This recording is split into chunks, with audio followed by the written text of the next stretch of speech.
सहना भवतु सहनौ भुनक्तु सह वीर्यं करवावहै तेजस्विनावधीतमस्तु मा विद्विषावहै। गुरुर्ब्रह्मा गुरुर्विष्णु गुरुर्देवो महेश्वरः गुरुः साक्षात् परब्रह्म तस्मै श्री गुरवे नमः। अखण्डमण्डलाकारं व्याप्तं येन चराचरं तत्पदं दर्शितं येन तस्मै श्री गुरवे नमः। सर्वे भवन्तु सुखिनः सर्वे सन्तु निरामयाः सर्वे भद्राणि पश्यन्तु मा कश्चित् दुःखभाग् भवेत्। ओम शांति शांति शांति।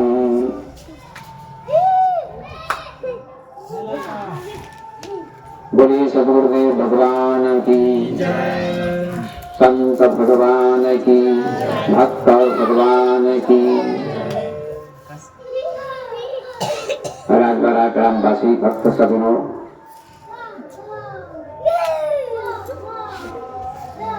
भक्ति स्वरूपा माता बहनों एवं बच्चों,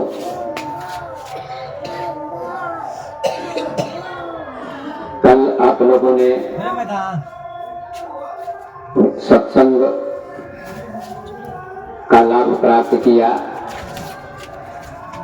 आज भी दूसरे सत्र में हम सत्संग आपको सुनाएंगे। राम प्रवेश जी की ओर से इनके पिताजी आत्मा की शांति हेतु 2 दिवसीय सत्संग का आयोजन किया गया है। आज दूसरा सत्र है सत्संग का।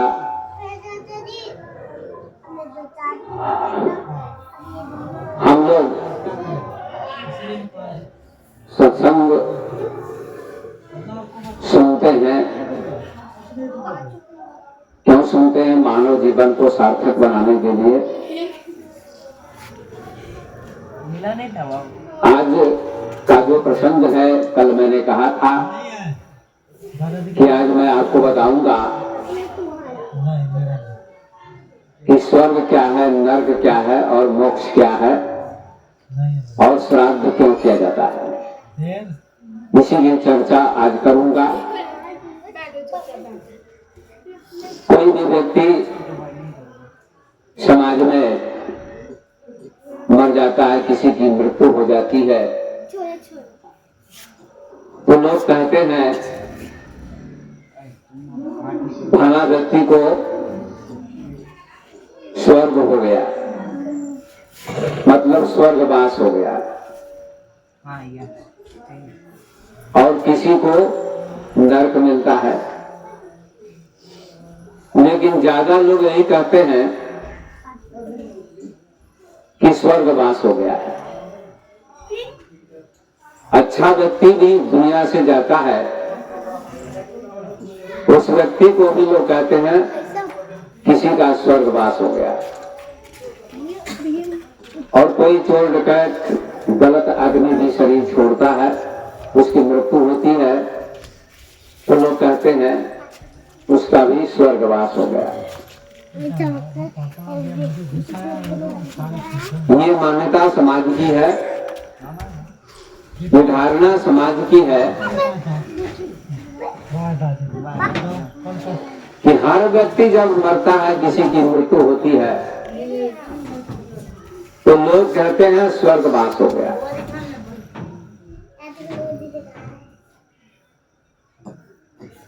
ऐसा कोई भी नहीं कहता है कि फला व्यक्ति को नरकवास हुआ है, ऐसा कोई नहीं कहता है। ऐसा क्यों कहते हैं लोग? खराब से खराब आदमी की भी मृत्यु होती है तो लोग कहते हैं स्वर्गवास हो गया, और अच्छे आदमी की भी मृत्यु होती है तो कहते हैं स्वर्गवास हो गया। इसमें कितनी सच्चाई है, इसको समझना जरूरी है। अच्छे आदमी की मृत्यु होती है, जैसे राम प्रवेश जी के पिताजी की मृत्यु हो गई,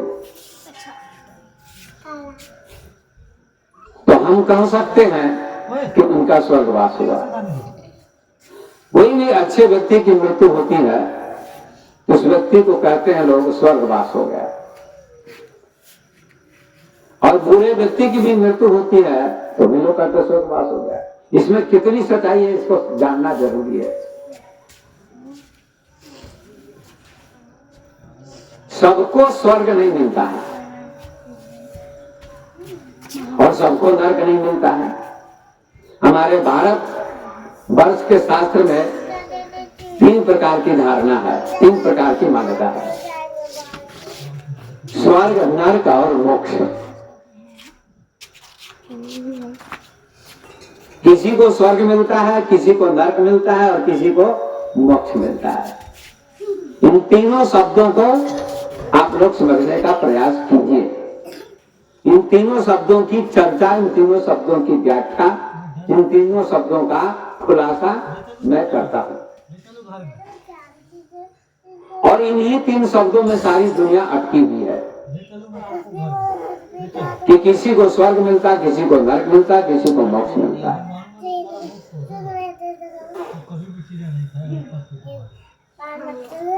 कहते हैं स्वर्ग और नरक दोनों के दरवाजे पास पास है। अच्छा व्यक्ति जब मरता है तो भगवान का दूत वहां खड़ा रहता है, ऐसा शास्त्र में पुराण उल्लेख है। तो भगवान का दूत अच्छे व्यक्ति को स्वर्ग में प्रवेश करवा देता है, इस व्यक्ति को स्वर्ग में जाने दिया जाए, उस व्यक्ति को स्वर्ग में जाने दिया जाता है, स्वर्ग का स्थान मिलता है, स्वर्ग में स्थान मिलता है। और कोई बुरा व्यक्ति मरता है, डकैत, चोर, बदमाश, गलत आदमी जिसको कहते हैं, ऐसा व्यक्ति जब मरता है, उसकी मृत्यु होती है तो नरक में उसको भेजा जाता है। नरक के द्वार पर खड़ा रहता है और बुरा कर्म करने वाले को नरक में भेज दिया जाता है। ये मान्यता पुराण की है। अब बताइए कि कैसा भी व्यक्ति मरता है तो सबको लोग किसी भी व्यक्ति को कहता स्वर्गवास हो गया, ये शब्द गलत है। सभी स्वर्ग में ही चले जाएंगे तो नरक तो खाली ही रहेगा, क्योंकि नरक और स्वर्ग 2 स्थान है पुराण के अनुसार। तो सभी स्वर्ग में ही चले जाएंगे, इसलिए मरने के बाद लिखते हैं स्वर्गीय। अब महेंद्र शाह को, राम प्रवेश जी के पिताजी को हम नहीं कहेंगे कि अभी जीवित है, अब तो लिखेंगे स्वर्गीय महेंद्र शाह, ऐसा लिखा जाएगा। तो अच्छे व्यक्ति को स्वर्ग मिल जाएगा और बुरे व्यक्ति को नरक मिल जाएगा, मिलेगा। लेकिन समाज के लोग कहते हैं कि हर व्यक्ति स्वर्ग में ही जाता है, क्योंकि बाद में स्वर्गीय लिखा जाता है। मकान को भी लिखा रहता है द्वार पर, किसी की मृत्यु हो गई है तो उस पर लिख दिया जाता है फला स्वर्गीय फला का मकान है ये। किसी के मकान के द्वार पर, बोर्ड पर ये नहीं लिखा रहता है फला व्यक्ति नरकीय, ऐसा नहीं लिखा जाता है। तो क्या स्वर्ग सभी को स्वर्ग ही मिलता है, नरक किसी को नहीं मिलता है? मिलता है, किसी को स्वर्ग मिलता है, किसी को नरक मिलता है और किसी को मोक्ष मिलता है। इन 3 शब्दों को समझिए सही तरीके से। तुलसीदास जी ने भी रामायण में लिखा है उत्तरकांड में कि मनुष्य शरीर से आदमी नरक भी जा सकता है, स्वर्ग भी जा सकता है और मोक्ष भी मिल सकता है। नरक स्वर्ग अपवर्ग निशेनी, ज्ञान विराग भगति सुरदेवी। नरक, स्वर्ग और अपवर्ग माने मोक्ष, तीनों की सीढ़ी है शरीर। जैसे छत पर अभी आए प्रवचन सुनने के लिए, हम दे रहे हैं, चाहे राम प्रवेश जी के नकटिया वाले के घर पर जाइए, चाहे कहीं जाइए, तो सीढ़ी पर होकर ही छत पर जाना होगा। सीढ़ी क्या है? रास्ता है, मार्ग है, माध्यम है। तो सीढ़ी के रास्ते हम लोग छत पर जाते हैं। इसी प्रकार से ये शरीर क्या है? सीढ़ी है। किस लिए? नरक जाने के लिए, या स्वर्ग जाने के लिए, या मोक्ष जाने के लिए। नरक स्वर्ग अपवर्ग निषेधी, ज्ञान विराग भक्ति सुख देनी।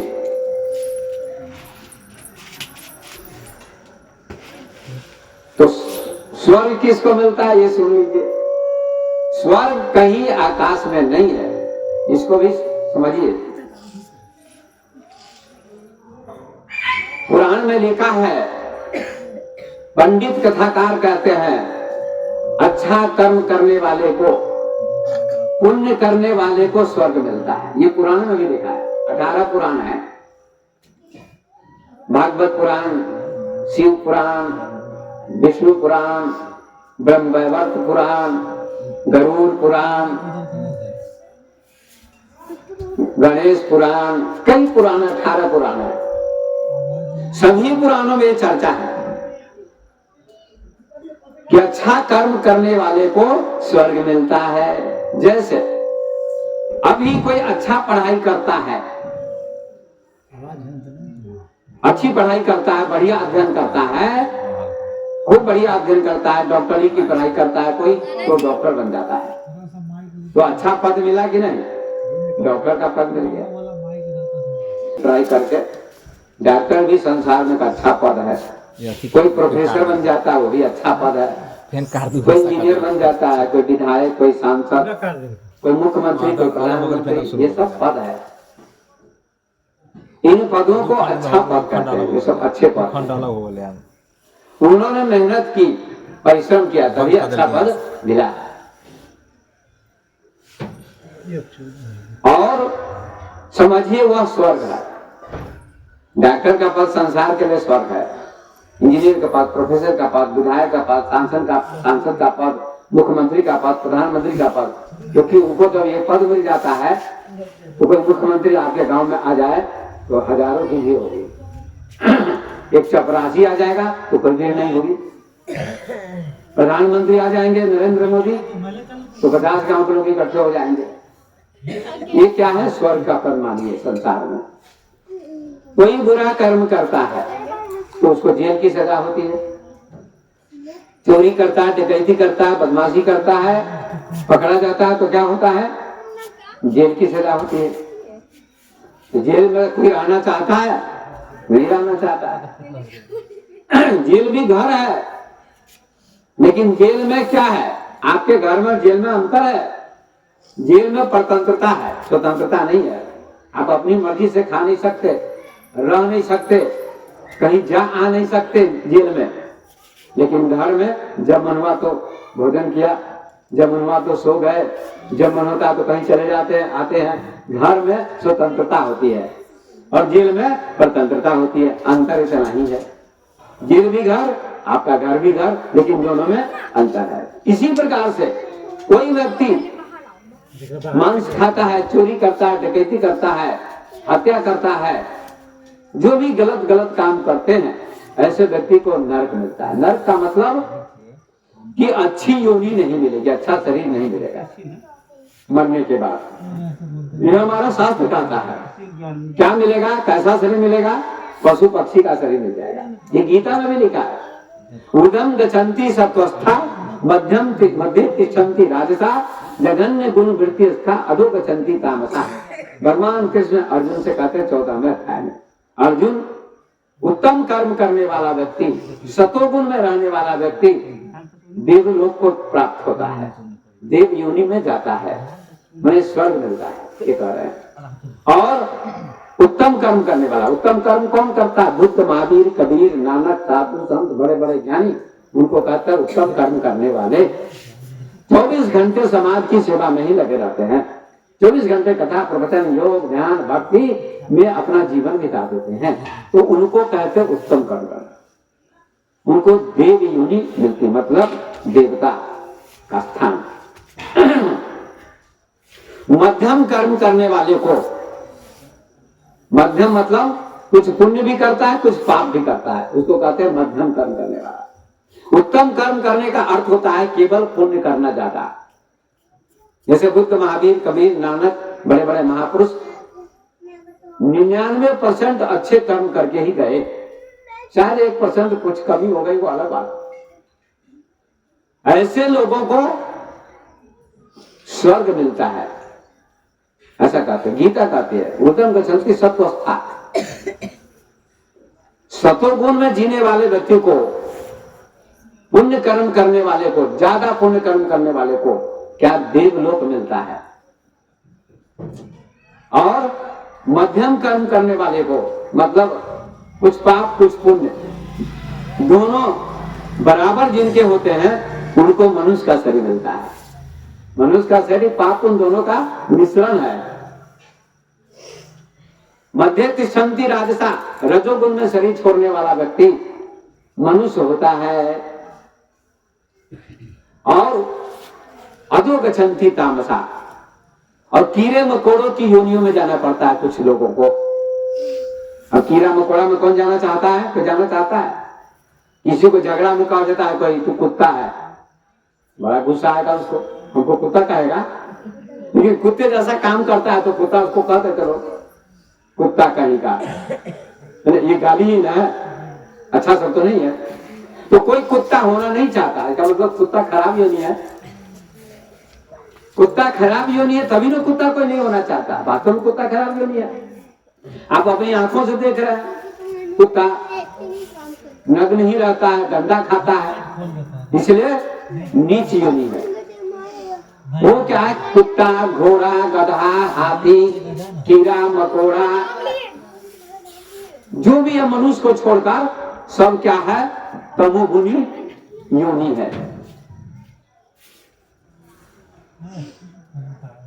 बहुत नीच कर्म करने वाले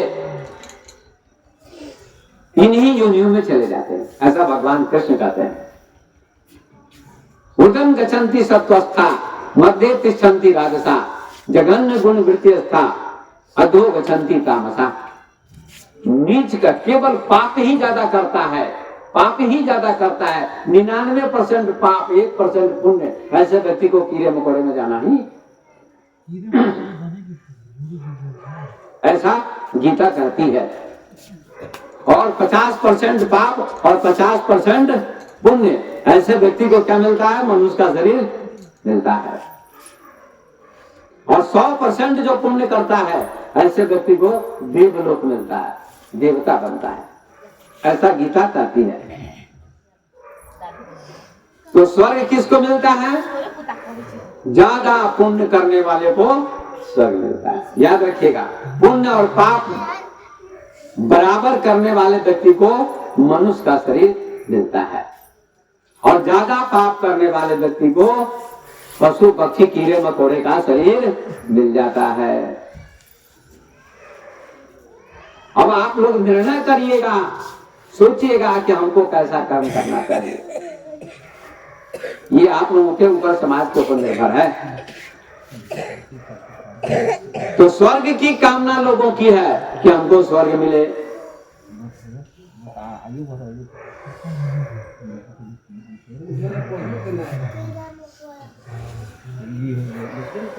और नर्क, और तीसरा स्थान है मोक्ष का। तीसरा स्थान है मोक्ष का। मोक्ष किसको मिलता है? मोक्ष तीसरी अवस्था है। हिंदू धर्म में मोक्ष की ज्यादा प्रधानता है। इस्लाम धर्म में मुसलमान लोग, ईसाई लोग हैं जो खुदा को गॉड मानते हैं, ईश्वर को। मुसलमान लोग खुदा मानते हैं। एक यहूदी धर्म है। ये तीन धर्म स्वर्ग और नरक की चर्चा करते हैं कि अच्छा काम करोगे, पुण्य करोगे तो जन्नत मिलेगा। मुसलमान कहते हैं जन्नत माने स्वर्ग मिलेगा। बुरा काम करोगे तो क्या मिलेगा? दोजक मिलेगा। दोजक माने नरक मिलेगा। ये किसकी कल्पना है? ईसाई धर्म की, इस्लाम धर्म की और यहूदी धर्म की। इन तीनों धर्मों की कल्पना है कि अच्छा कर्म करने वाले को स्वर्ग मिलता है और बुरा कर्म करने वाले को नरक मिलता है। ये ईसाई, यहूदी और इस्लाम धर्म की कल्पना है। हिंदू धर्म की कल्पना ये नहीं है। हिंदू धर्म इससे ऊंचा धर्म है, इस्लाम से, ईसाई से, यहूदी से। हिंदू का मतलब सनातन। तो इस संसार में हम लोग आए हैं तो किस लिए आए हैं? स्वर्ग जाने के लिए कि नरक जाने के लिए कि मोक्ष जाने के लिए? स्वर्ग भी जाने की जरूरत नहीं है, नरक भी जाने की जरूरत नहीं है। यदि आप स्वर्ग जाइएगा तो स्वर्ग से फिर लौट के आना पड़ेगा। कहां आना पड़ेगा? मनुष्य के शरीर में। स्वर्ग से भी लौट के आना पड़ेगा। देखिए इसको जांच कर रहा है।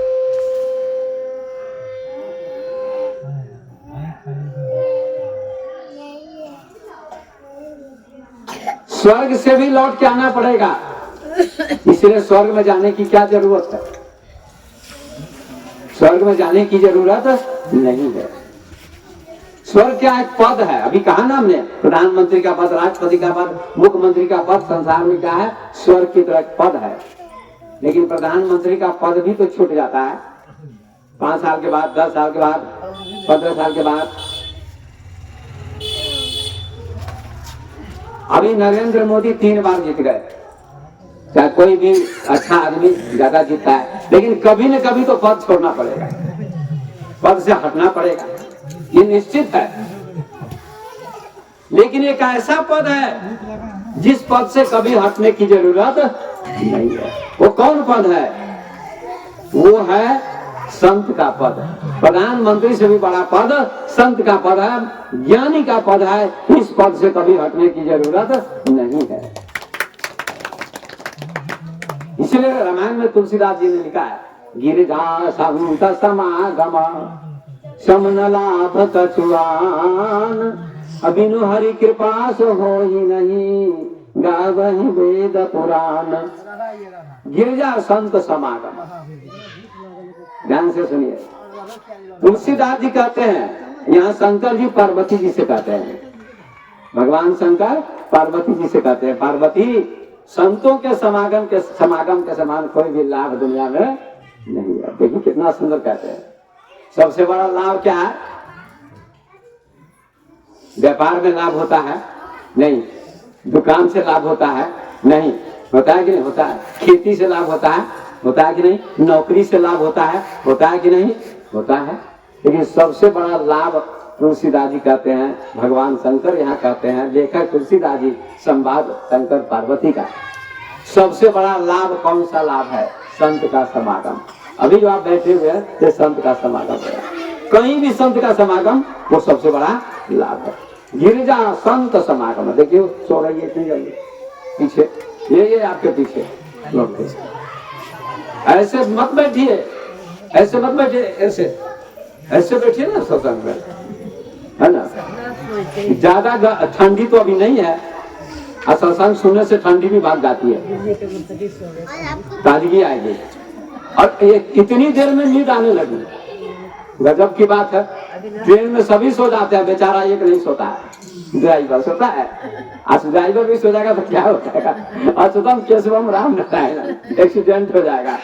बोलो सतगुरुदेव भगवान की, जोर से बोलिए ना, बड़े सतगुरुदेव भगवान की, श्री हनुमान जी महाराज की। तो गिरिजा संत समागम, ध्यान से सुनिएगा। शंकर जी कहते हैं पार्वती, संतों के समागम के समान कोई भी दूसरा लाभ नहीं है, सबसे बड़ा लाभ है। बिनु हरि कृपा सो नहीं, भगवान की कृपा हुई है तो आपको संतों का दर्शन होगा। गावहि वेद पुराण, ऐसा वेद पुराण। तो सबसे बड़ा लाभ कौन हुआ? संतों का समागम, संतों का दर्शन, ज्ञानी का दर्शन, ये सबसे बड़ा लाभ हुआ। बहुत सुंदर वर्णन किया है।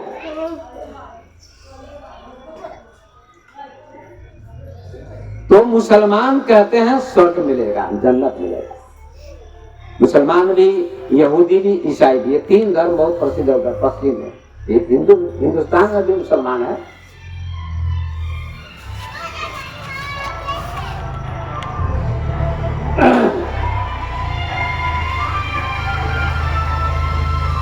और हिंदू का चिंतन सनातन धर्म का चिंतन, सनातन का मतलब सत्य, ईश्वर।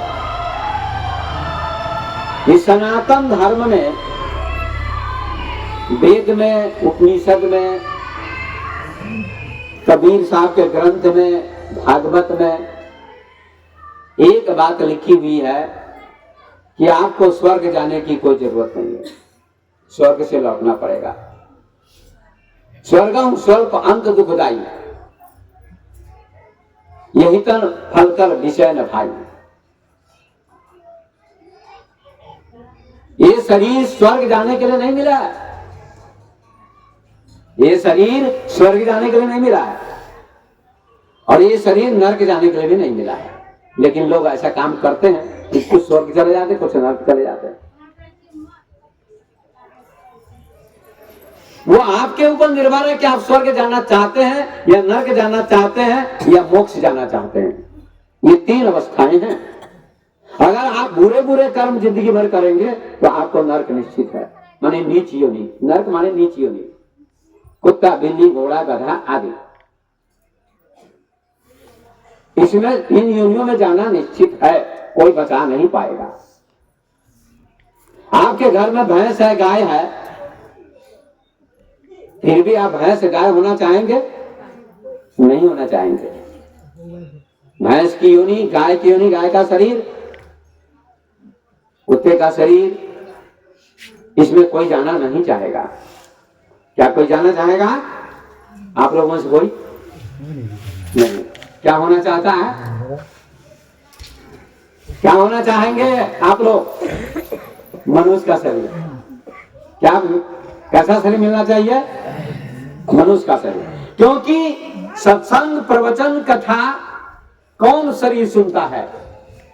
बिल्ली सुनती है? नहीं। गाय सुनती है? नहीं। भैंस सुनती है? नहीं। कुत्ता सुनता है? नहीं। कोई भी योनि मनुष्यतर, मानवेतर, मनुष्य को छोड़कर कोई भी योनि से सत्संग नहीं किया जा सकता है। मात्र एक ही शरीर ऐसा है मनुष्य का, जिससे सत्संग करके व्यक्ति परमात्मा को जान सकता है और जीवन को सफल बना सकता है। तो मनुष्य की योनि सबसे श्रेष्ठ हुई। तो क्या हम लोग चाहते हैं? भगवान से क्या मांगते हैं? मनुष्य का शरीर मिले, यही नहीं मांगते हैं। जीव चराचर जाचत ते ही, रामायण में ये भी लिखा है। सारे जीव चाहते हैं हमको मनुष्य का शरीर मिल जाए। पशु पक्षी भी चाहते हैं यदि मनुष्य का शरीर मिल जाता तो सत्संग करते हैं। ऐसा अवसर उन लोगों को नहीं मिलता। इसलिए आप मोक्ष प्राप्त करने के लिए मनुष्य के शरीर को प्राप्त किए हुए हैं। एक महात्मा जी कथा सुना रहे थे, प्रवचन, हजारों लोग बैठे हुए थे। उन्होंने कहा हाथ उठाइए, आप लोग हाथ उठाइए। तो सबने हाथ उठा दिया। महात्मा जी ने कहा आप लोग बताओ स्वर्ग कौन कौन जाना चाहते हैं आप में से? कौन नहीं स्वर्ग जाना चाहेगा? भाई सबने हाथ उठा दिया। हम सभी जाना चाहते हैं। कहा नीचे कर लो।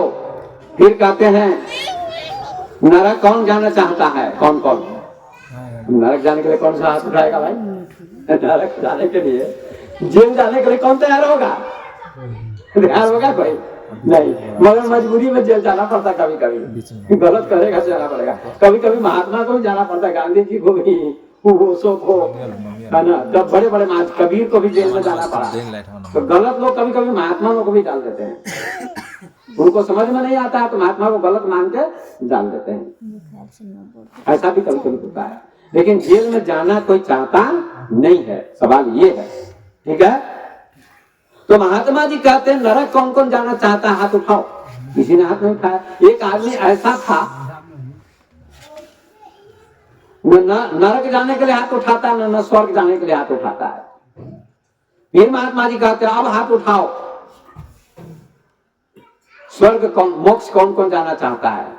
तो मोक्ष भी जाने के लिए लोगों ने हाथ उठा दिया, लेकिन नरक जाने के लिए किसी ने हाथ नहीं उठाया। पर एक आदमी ऐसा था, न मोक्ष जाने के लिए न स्वर्ग जाने के लिए हाथ उठाता है। महात्मा जी कहते हैं न तुम स्वर्ग जाना चाहते हो, न तुम नरक जाना चाहते हो, तुम जाना कहां चाहते हो? उसने कहा मैं घर पर जाना चाहता हूं, कि मैं जब कथा में आया तो मेरी पत्नी बहुत बदमाश है, और कहा जल्दी से कथा में आ जाना, तुमको बकरी चराने जाना है, नहीं तो दोनों पैर तोड़ दूंगी। बोलो गुरुदेव भगवान की। कहा मेरी पत्नी बहुत बदमाश है, उसके डर से मैं थर-थर कांपता हूं। कोई कोई पत्नी बदमाश होती है, पति थर-थर कांपता रहता है ना। और पढ़ी लिखी लड़की आ जाती है घर में तो वो तो उसका नाटक नखरा तो और ही चलता है। पढ़ने लिखने के बाद, शिक्षा के बाद तो व्यक्ति को और अच्छा होना चाहिए, सरल व्यवहार होना चाहिए।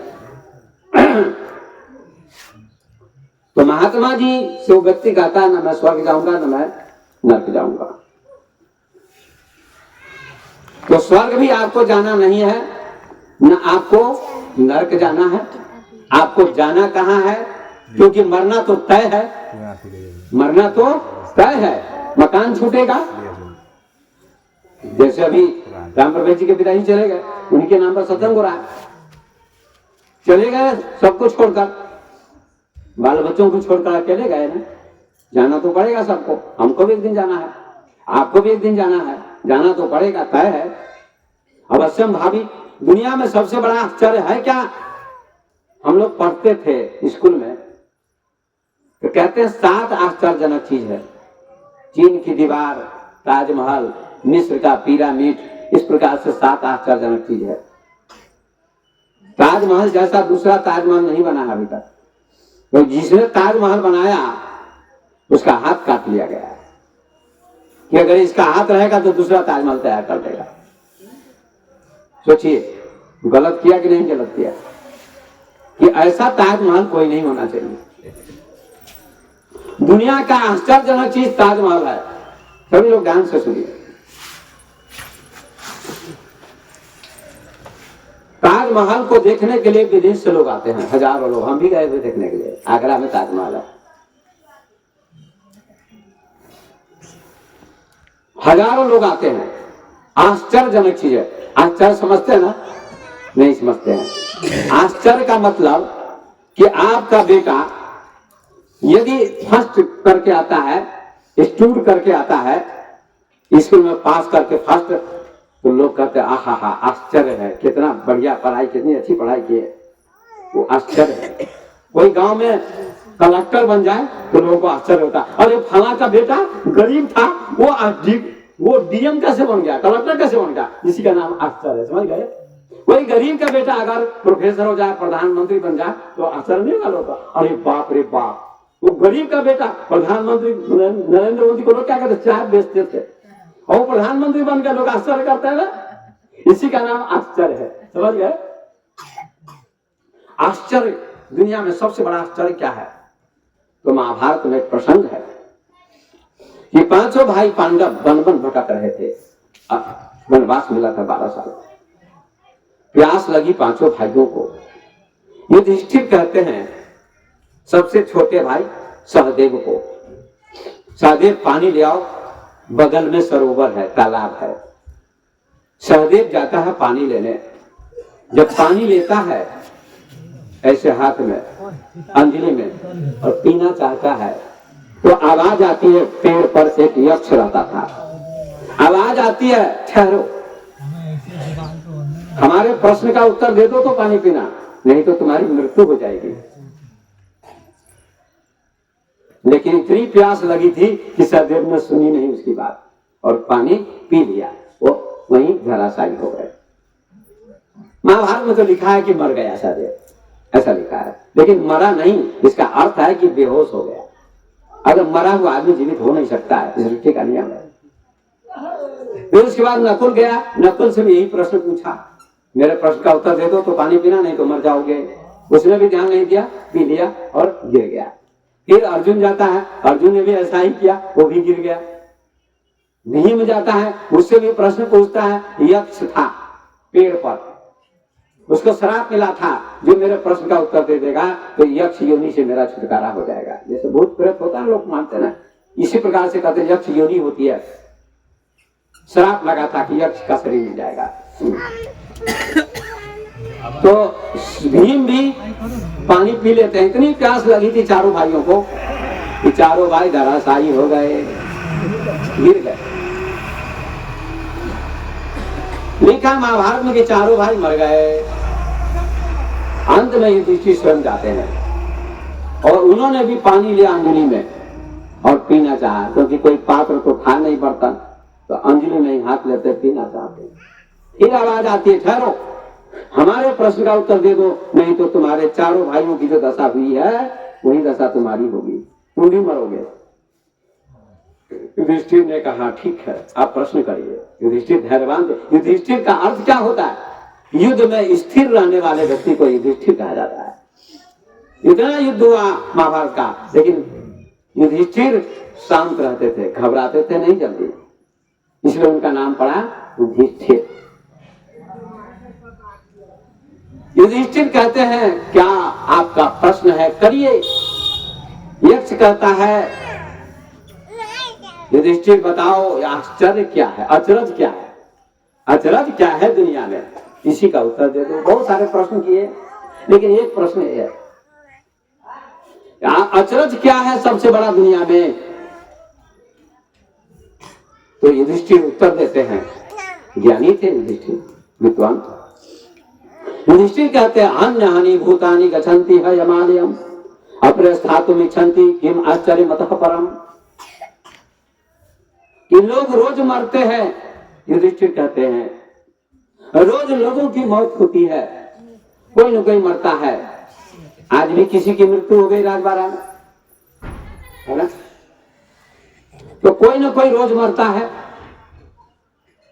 अन्य हानि भूतानि गच्छन्ति यह यमालयम, यमलोक को रोज लोग जाते हैं, माने मर जाते हैं। और लोग जो जलाने ले जाते हैं शमशान घाट में, वो सोचते हैं ये बेचारा चला गया, हम अभी नहीं मरेंगे। यही सबसे बड़ा आचरण है। युधिष्ठिर कहते हैं कोई मर गया, उसको जलाने के लिए लोग ले जाते हैं, जो मर गया उसको जलाते हैं, बाकी लोग जो जलाने वाले जाते हैं वो जला के आते हैं तो सब भूल भाल जाते हैं। इसको कहते हैं उसमें वैराग्य तो होता है कि कोई किसी का दुनिया में नहीं है। जैसे वो मर गया है, शमशान वैराग्य उसको कहते हैं। थोड़ी देर के लिए लगता है कुछ दुनिया में नहीं है, सब बेकार है, धन संपत्ति दुनिया सब बेकार, चला गया बेकार। लेकिन फिर तुरंत भूल जाते हैं लोग, अपने अपने काम में लग जाते हैं। काम तो करना ही पड़ेगा, लेकिन याद रखना है मौत को हमेशा। दो बात को हमेशा याद रखेगा व्यक्ति तो उसको कल्याण होगा उसका। दो बातों को भूल मत, जो चाहे कल्याण, नारायण एक मौत को, दूजे श्री भगवान। जो चाहे कल्याण को, दो बातों को याद रख हे मानव। अगर तुम अपना कल्याण चाहते हो तो दो बातों को याद रखो हमेशा। लोग सबको याद रखते हैं, बेटा को, बेटी को, भाई को, बंधु को, नाना को, नानी को, चाचा को, चाची को, भाई को, भाभी को, मौसा को, मौसी को, न जाने कितने रिश्तेदार हैं। हाँ, अभी राम प्रवेश जी के काम, पिताजी के काम में सब रिश्तेदार आएंगे, सभी के काम में आते हैं। तो सबको लोग याद रखते हैं, लेकिन दो बातों को भूल जाते हैं। दो बातों को याद रख, जो चाहे कल्याण, और नारायण एक मौत को, दूजे श्री भगवान। एक मौत को याद रखो कि मौत सिर पर खड़ी है, मौत आएगी नहीं, आएगी नहीं, मौत आई हुई है। ये मत सोचो कि मौत कभी आएगी। जिसमें बच्चा जन्म ले लेता है उसी समय साथ में आती है। एक मौत को याद रखो और एक किसको याद रखो? भगवान को। दो चीज को याद रखोगे तो दुनिया में आपका कोई बाल बांका होने वाला नहीं है, और मरते समय हंसते हुए आप प्राणों का त्याग कर देंगे और आपको परम धाम परमात्मा की प्राप्ति होगी। ये गारंटी के साथ मैं आपको कहता हूं। दो बातों को भूल मत, जो चाहे कल्याण, नारायण मौत को दूजे से ही भगवान। तो युधिष्ठिर कहते हैं, हे यक्ष, लोग रोज मरते हैं, मौत होती है, लेकिन बाकी लोग सोचते हैं इसकी मृत्यु हो गई है, हम तो अभी बचे हुए हैं। नहीं नहीं, ऐसा मत सोचो। जलाने ले जाओ तो सोचो कि हम भी मर गए, क्योंकि नंबर तो हमारा भी लगने वाला है, लग गया, धीरे धीरे आ जाएगा। जैसे टिकट कटता है टिकट मास्टर, तो ट्रेन की यात्रा या हवाई जहाज की यात्रा करते हैं लोग, तो लंबी लाइन कभी कभी लग जाती है, तो टिकट लेने के लिए लाइन में खड़ा होना पड़ता है ना। इसी प्रकार से कभी न कभी तो नंबर आएगा ही आपका और टिकट मिलेगा, कटेगा। इसलिए मौत का टिकट है ना, लाइन लगी हुई है हम सबकी, हमारी भी लाइन लगी हुई है ना, सबकी लाइन लगी हुई है। तो सबकी लाइन लगी हुई है और टिकट मिल जाएगा, कट जाएगा, उस दिन चले जाएंगे। ठीक है। इसलिए किसी ने गाया, रे मन मुसाफिर निकलना पड़ेगा, काया कुटी खाली करना पड़ेगा। रे मन मुसाफिर निकलना पड़ेगा, काया कुटी खाली करना पड़ेगा। ये काया कुटी है, घर है, इसको खाली करना पड़ेगा। इसमें से आत्मा निकल जाएगी, जीव निकल जाएगा और ये शरीर पड़ा रहेगा। कोई ठग आएगा, इस शरीर को ले जाएगा, आत्मा निकल जाएगी, शरीर मर जाएगा। उसी को कहते हैं। आएगा नोटिस जमानत न होगी, भाड़े के क्वार्टर को क्या तू संभाले, जिस दिन तुझे घर का मालिक निकाले, इसका किराया भी भरना पड़ेगा, अरे मन मुसाफिर निकलना पड़ेगा। आएगा नोटिस जमानत न होगी, भाई जमानत किसी की हो जाती, जेल में जाता है तो बेल होता है, जमानत होती तो बेल हो जाता है, निकल जाता है। लेकिन भगवान के दरबार में क्या होगा, सुन लो। संत कहते हैं, आएगा नोटिस जमानत न होगी, पल्ले में अगर कुछ अमानत न होगी, अब हो करके कैद तुझको, अरे हो करके कैद तुझको चलना पड़ेगा, रे मन मुसाफिर निकलना पड़ेगा, काया कुटी खाली करना पड़ेगा। आएगा नोटिस जमानत न होगी, पल्ले में अगर कुछ अमानत न होगी। कोई यात्रा करता है बस की, ट्रेन के, हवाई जहाज की, तो अमानत ले जाता है साथ में। अमानत माने खाने पीने का सामान ले जाता है ना, आराम से जाता है, खाते पीते जाता है। और जिसके पास खाने पीने का सामान नहीं होगा, दूसरों को मुंह देखेगा, ताकेगा, इसको सामान है ये खा रहा है, अब मुंह देख रहे हैं, ताक रहे हैं। आपका भी टिकट कटने वाला है तो अमानत कुछ रख लीजिए। परमात्मा तक जाने के लिए, यात्रा करने के लिए आप दुनिया में आए हैं। Life is journey of experience, जीवन एक यात्रा है अनुभव की। आया जहां से सैर करने, हे मुसाफिर तू यहाँ सैर करके लौट जाना, उठ तुझको फिर वहां सैर करना, भूल कर मुझ घर बनाकर टिक गया, कर याद अपने देश की, परदेश में क्यों रुक गया। ये तो परदेश है, अपना देश तो परमात्मा है, ये अपना देश नहीं। जैसे लड़की का विवाह हो गया, जब तक विवाह नहीं हुआ लड़की का, तब तक कहाँ है लड़की, कहाँ रहती है, नैहर में, मायके में। कब तक रहेगी, जब तक विवाह नहीं, दुल्हा नहीं मिला तब तक। और जब विवाह हो गया तो कहाँ चली जाती है, ससुराल। जाना ही पड़ेगा, कोई उपाय नहीं है उपाय कोई, जाना पड़ेगा। ऐसे ये संसार क्या है, नैहर है, और परमात्मा क्या है, ससुराल है, वहां जाना है। इसलिए कहते हैं कुछ भक्ति कर लो, कुछ सत्संग कर लो, कुछ सेवा कर लो। भक्ति तो बहुत आप लोग करते हैं, लेकिन एक बात कहते तो लोगों को बड़ी तकलीफ होती है। विवेक बाबा कुछ कहते हैं, अब विवेक बाबा मांगते हैं, है ना, विवेक बाबा मांगते हैं, कुछ उपदेश देना चाहता हूं तो सुनते नहीं, जान देंगे आपको। अगर आप में ज्ञान अज्ञान है, तो ज्ञान कौन देगा भाई? मार्ग कौन बताएगा? अब जैसे हम लोग यहाँ आए, आप लोग आए, हम सत्संग सुना रहे 2 दिन से, राम प्रवेश जी हमको बुलाया,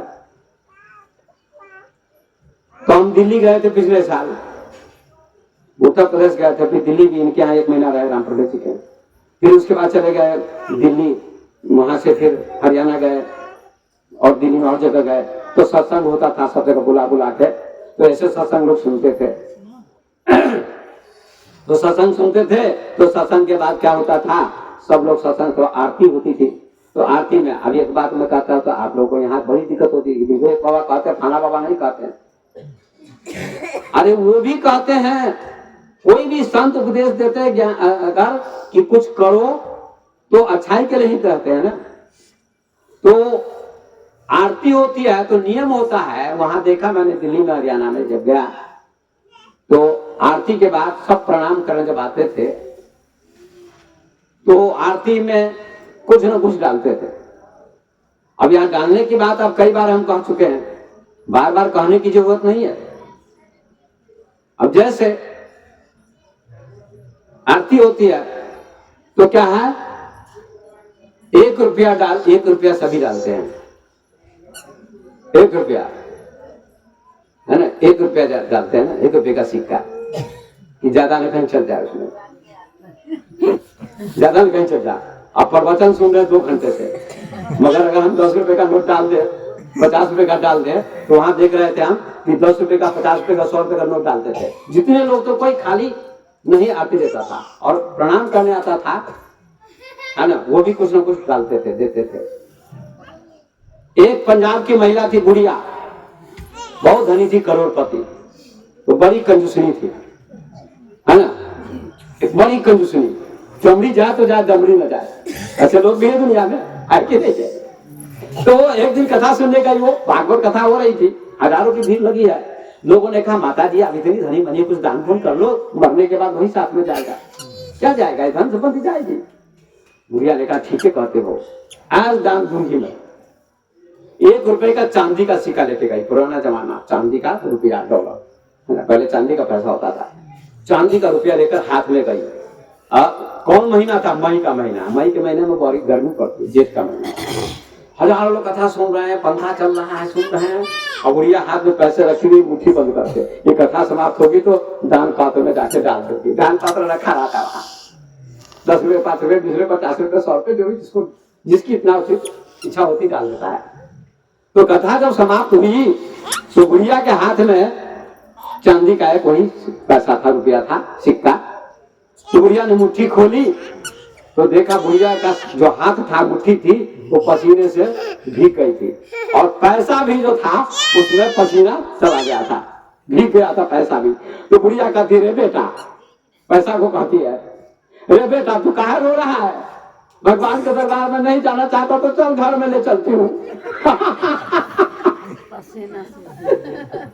रे बेटा काहे रो रहा है, न रो बेटा, चुप हो जा बेटा, लाला चुप हो जा। कमाल की बात, जो भी 1 रुपया देना है वो लेकर चली गई। नारायण नारायण, बोले वृंदावन बिहारी लाल की। तो ऐसे ऐसे लोग हैं, कंजूस का बाप मक्खी चूस। तो डालने से कुछ कमी नहीं हो जाती है।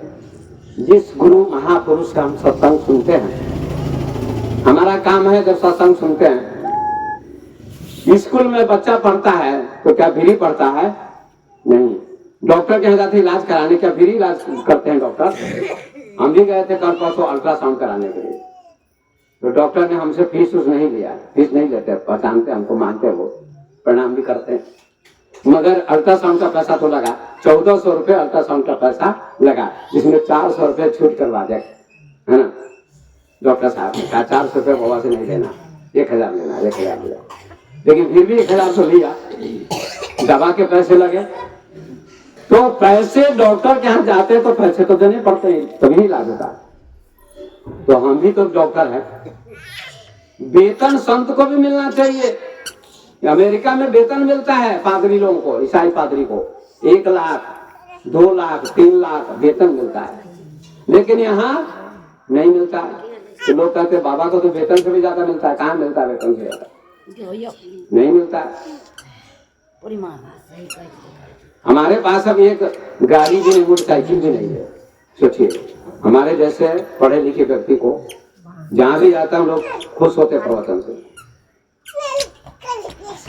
लेकिन ऐसा क्यों नहीं हो रहा कि थोड़ा सा मैं कड़वा बोल देता हूँ, कभी कोई सच बोल देता हूँ, ये लोग नाराज हो जाते। लेकिन कबीर साहब तो सच बोलते थे, सांझ कहो तो मारन धावे, झूठे जगपति आना। सत्य कहता हूं तो लोग मारने दौड़ते हैं। अभी मैं कहने वाला हूं आप लोगों को, तो अभी ये बात कहा, सच क्या है उसको समझिए। सच कड़वा होता है, लेकिन अगर डायबिटीज की बीमारी हो गई है चीनी की, तो वहां आपको रसगुल्ला नहीं खाना पड़ेगा। डॉक्टर मना करेगा ना, रसगुल्ला मत खाना, चावल मत खाना, आलू मत खाना, क्या खाना? रोटी, करेले की सब्जी, तभी बीमारी ठीक होगी। इसी प्रकार से सदगुरु भी एक डॉक्टर हैं और आपको इलाज बताते हैं। आपका मन रोगी है, काम क्रोध लोभ मोह अहंकार आशा तृष्णा छल कपट विकार हैं, इनको मिटाने के लिए वो दवा देते हैं। तो दवा के लिए कुछ फीस तो चाहिए ना। तो ये फीस नहीं कहते कि तुम आवश्यकता ज्यादा हम ही को दे दो, नहीं, अपने बाल बच्चों का पालन पोषण भी कीजिए और 10वां अंश निकालकर गुरु के चरणों में अर्पण करना चाहिए। शास्त्र कहता है 10,000 रुपया में 1,000 रुपया, 1,000 रुपया में 100 रुपया, 100 रुपया में 10 रुपया और 10 रुपया में 1 रुपया, इतना हर व्यक्ति को गुरु के चरणों में दान करना चाहिए। तो आपका धन पवित्र हो जाएगा, निश्चित पवित्र होगा।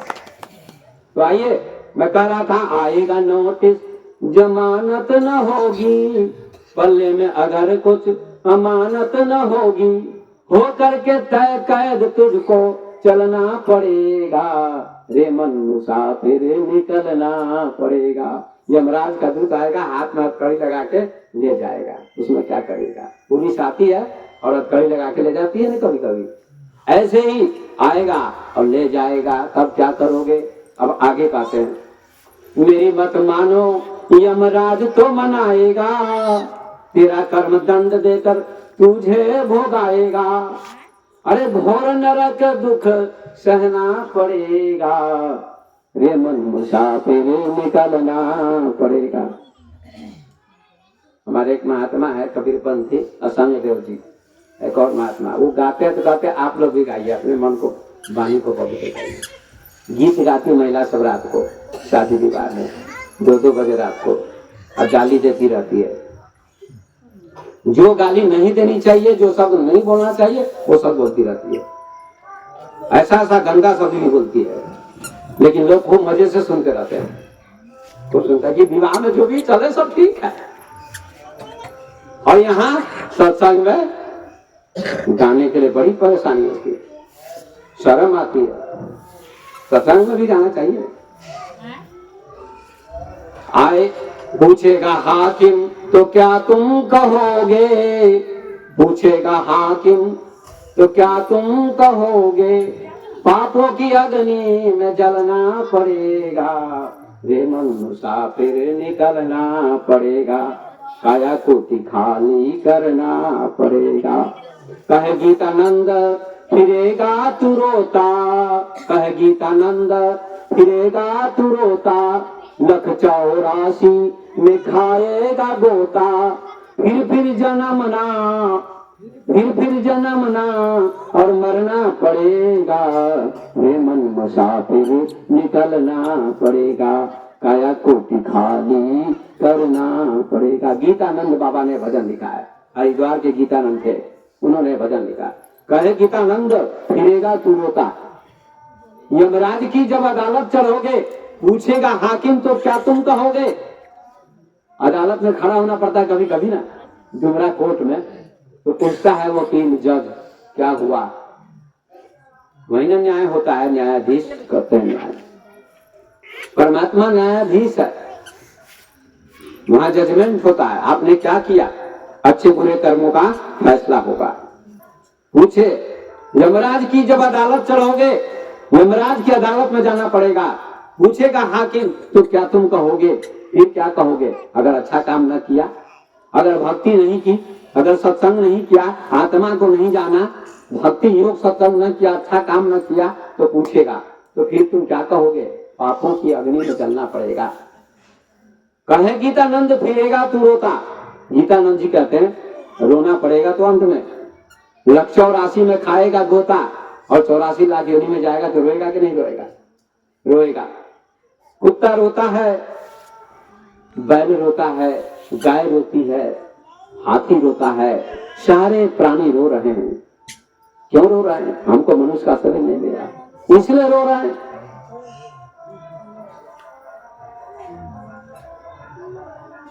कबीर साहब ने कहा 184 भरम के पहु पर अटका आए, अब की पासा न पड़े फिर 84 जाए। बोलिए सच्चिदानंद भगवान की सोने वाले की जय। तो सावधान होकर सुनिए।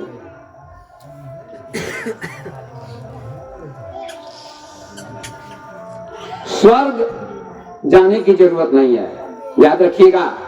गीता भी कहती है, रामचरितमानस भी कहता है, कबीर साहब भी कहते हैं, सनातन धर्म के महापुरुष, कि स्वर्ग जाने की जरूरत नहीं है, स्वर्ग से लौटना पड़ेगा। तो क्या फायदा ऐसे स्वर्ग से? नरक भी जाने की जरूरत नहीं, नरक भी मत जाओ। ऐसा काम मत करो कि नरक जाना पड़े। एक काम करो जिससे मोक्ष मिले। तो तुलसीदास जी कहते हैं कि बड़े भाग मनुष्य तन पावा, असुर दुर्लभ सद ग्रंथन गावा, साधन धाम मोक्ष कर द्वारा, पाई न जेहि परलोक सवारा। कल्ले से वो सो रही है, मेरी नजर उन्हीं के ऊपर आती है, राम प्रवेश जी की बहन के ऊपर। वो जो आई है वहां से टीकमगढ़ से, टीकमगढ़ बसंत पट्टी, वैसे ही मजाक मैंने कहा टीकमगढ़।